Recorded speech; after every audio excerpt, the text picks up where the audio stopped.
Hello दोस्तों, आप सभी का हमारे चैनल पम्मी वॉइस स्टोरीज में स्वागत है। दोस्तों, आज हम आपके लिए लेकर आए हैं डरावनी कहानियाँ जिसका टाइटल है नरमुंड वाली चुड़ैल। तो चलिए शुरू करते हैं। राजकोट में एक एटीएम सर्विस कंपनी में काम करने वाले जितेंद्र परमार एक मध्यम वर्ग के प्रामाणिक इंसान हैं। उनकी शादी को करीब 4 साल हो चुके हैं। उन्हें एक बेटा भी है। वैसे तो जितेंद्र पाठ पूजा में कम ही मानते हैं, पर रास्ते में मंदिर या मस्जिद आ जाए तो सिर झुका भी लेते हैं। जितेंद्र की नौकरी का समय तो दिन में 8-9 घंटे होता है, पर एटीएम मशीन का फॉल्ट आने पर उन्हें रात के किसी भी वक्त सर्विस देने जाना पड़ता है। अपने इसी काम के चलते वह एक रात अपनी बाइक पर जा रहे थे।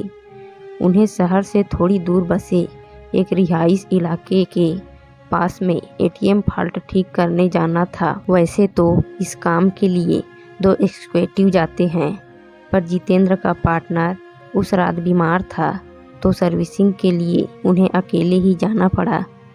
स्पॉट पर जाकर जितेंद्र ने अपनी बाइक स्टैंड पर लगाई। तभी उन्हें वहाँ एटीएम बूथ पर एक लड़की दिखी। जितेंद्र ने सोचा कि उसे शायद पैसे निकालने होंगे और वह एटीएम मशीन के ठीक होने का वेट कर रही होगी। फॉल्ट ठीक करने के लिए जैसे ही जितेंद्र एटीएम बूथ के अंदर आए तो वह लड़की भी अंदर आने लगी। सिक्योरिटी गार्ड ने उन्हें बाहर रुकने के लिए कहा। अब जितेंद्र अपना काम कर रहे थे, तभी अचानक उसकी नज़र एटीएम बूथ के बाहर गई। वहाँ उन्होंने जो देखा उसे देखकर उसके पसीने छूट गए।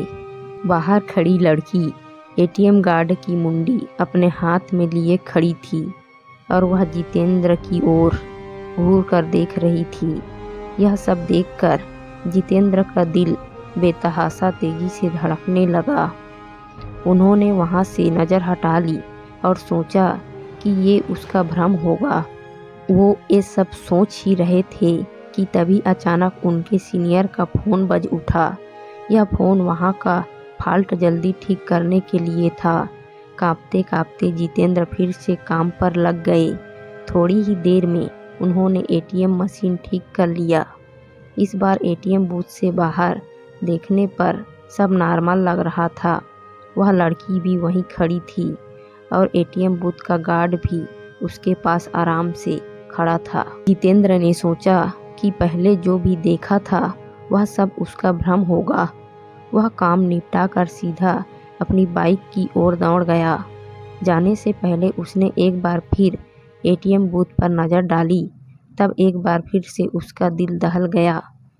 एक बार फिर बाहर खड़ी लड़की एटीएम गार्ड की मुंडी अपने हाथ में लिए खड़ी। इस भयानक नज़ारे को देखकर जितेंद्र बुरी तरह डर गए और जल्दी से वहां से भाग निकले। राजकोट वापस लौटते वक्त भी उन्हें बार बार यह भास हो रहा था कि उनकी बाइक के साथ कोई परछाई चल रही है। वे घबराए हुए बाइक चलाए जा रहे थे कि ना जाने कैसे अचानक ही उनकी बाइक बंद हो गई और ठीक एक बरगद के पेड़ के पास जाकर रुकी।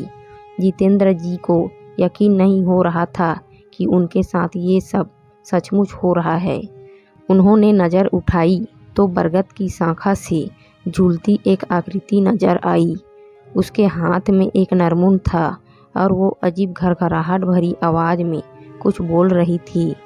जितेंद्र जी ये सब देखकर वहीं जड़ हो गए। ना उनकी चीख निकली, ना उनके अंदर हिलने की ताकत बची। चुड़ैल पेड़ से उतरी। उसके उल्टे पांव देखकर जितेंद्र जी के पसीने छूट गए। उन्होंने आंखें मूंद ली और भगवान को याद करने लगे। चुड़ैल उनके बगल में आकर बैठ गई और उनका सर सहलाने लगी।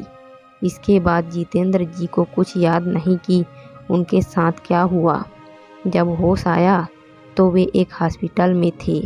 सुबह कुछ स्थानीय लोगों ने उन्हें बेहोश पड़ा देखकर हॉस्पिटल पहुंचा दिया था। इस घटना के महीनों बाद तक जितेंद्र बेसुध रहे और काफ़ी पूजा पाठ के बाद ही उनकी हालत फिर से सामान्य हो पाई। अब वे राजकोट छोड़ चुके हैं और एक सामान्य जीवन जी रहे हैं।